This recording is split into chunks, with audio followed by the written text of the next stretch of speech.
The uproar surrounding Jake Paul's decision to challenge Anthony Joshua has shaken the entire combat sports world, sparking an avalanche of warnings, disbelief, and outright mockery. What seemed at first like another bold marketing stunt quickly revealed itself to be something far more serious. A collision course between an internet-born fighter chasing legacy and a hardened heavyweight who has spent over a decade facing some of the most dangerous men in the sport. When discussions first surfaced about Paul stepping into a ring with Joshua, many rolled their eyes. But the tone shifted dramatically as analysts, fighters, and promoters began dissecting the stakes. This was not another retired MMA fighter. This was not a faded legend. This was Anthony Joshua, a former unified heavyweight champion known for destructive power, Olympic-caliber fundamentals, and the kind of precision that has ended nights for giants of the sport. And Jake Paul, whether driven by ambition, ego, or delusion, had officially signed on the dotted line to face him. Joe Rogan's reaction captured what many were already thinking. While acknowledging Paul's ability to generate attention and improve his skills over the years, Rogan painted a grim picture of what happens when a cruiserweight-sized influencer tries to solve the puzzle of a heavyweight knockout machine. He described Joshua as the kind of fighter who doesn't simply win fights but ends them violently. The memory of Joshua's demolition of Francis Ngannou, a man built like a titan with absurd strength, still rings in the minds of fans. Rogan emphasized that Jake has never felt true heavyweight power, never been trapped in a corner with a 6'6", 240-pound champion unloading thunder, and never had to test his chin against someone whose punches could rearrange bone. Even if Jake's team wants to paint this as a daring challenge, the reality is far more brutal. Joshua is a different category of fighter, and a single clean shot could alter the trajectory of Paul's entire career. Dana White did not sugarcoat his thoughts either. For a man who has seen countless fighters rise, fall, retire, and return again, White understands danger better than most. His reaction was swift and uncompromising. "This is a bad idea," he warned, "and not the entertaining kind of bad. This is the type of matchup that could leave a permanent mark, both physically and professionally." White acknowledged the obvious appeal. Millions of people would tune in. There is an undeniable curiosity in watching a newcomer step into the lion's den. But curiosity does not protect fighters. When the cage door or ring rope closes, only skill, experience, and resilience matter. And in White's eyes, this fight goes beyond risk. It veers into recklessness. Tommy Fury, the one fighter who has beaten Paul in the ring, saw an opportunity to remind the world of their shared past while issuing his own warning. Having fought Paul with an injured hand and still emerging victorious, Fury questioned the logic of jumping from losing to him straight to challenging a world-class heavyweight.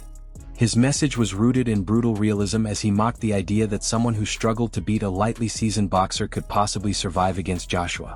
Fury took it further, claiming even a diminished version of Joshua would end the fight before the second minute. His tone reflected the sentiment felt across much of the boxing community. This is less a matchup and more a mismatch crafted for financial gain rather than competitive legitimacy. Carl Froch added fuel to the fire by calling the entire event an embarrassment. In his eyes, boxing's credibility is damaged every time spectacle overtakes sport. Paul's rise, while financially spectacular, comes from the kind of manufactured rivalries and carefully selected opponents that purists believe cheapen the legacy of boxing. Froch insisted that Joshua stands on a different tier entirely, and placing Paul across from him represents everything wrong with modern combat promotion. Amir Khan echoed similar concerns, focusing strictly on safety. As someone who has taken devastating shots throughout his career, Khan understands the physical cost of fighting men who punch like freight trains. To him, the size and power disparity alone could turn this from a boxing match into a medical emergency. Yet despite these warnings, Jake Paul's camp sees the situation through a different lens. According to Nikisa Badarian, Paul's business partner, the choice to fight Joshua was strategic. Multiple elite fighters accepted offers, including champions known for speed and technical brilliance.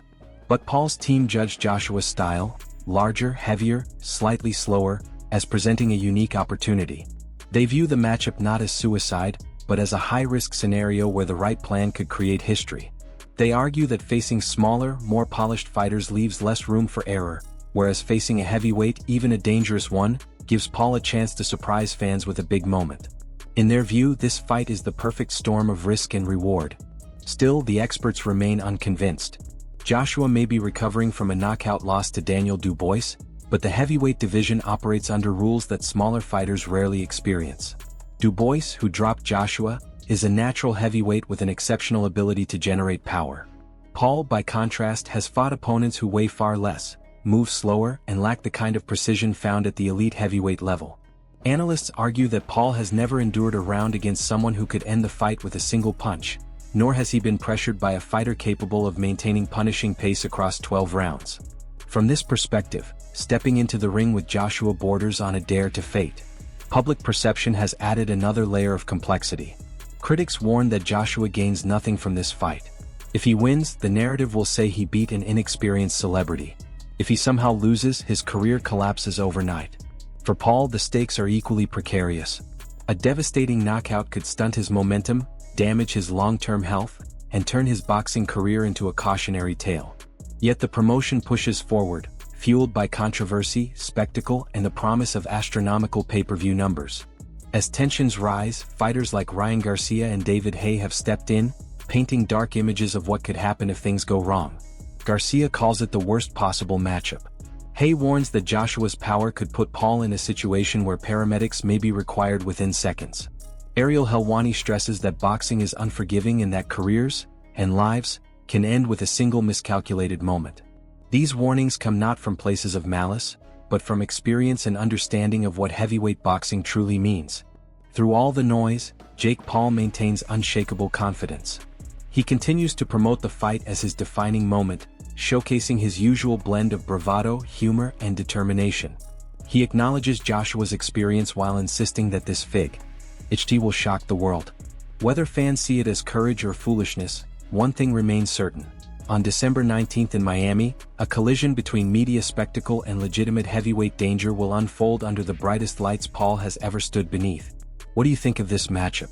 Does Jake Paul truly have any chance against a powerhouse like Anthony Joshua, or is he diving headfirst into a disaster he may not understand? Share your thoughts in the comments, make sure you subscribe and stay tuned for more deep dive breakdowns into the biggest stories in combat.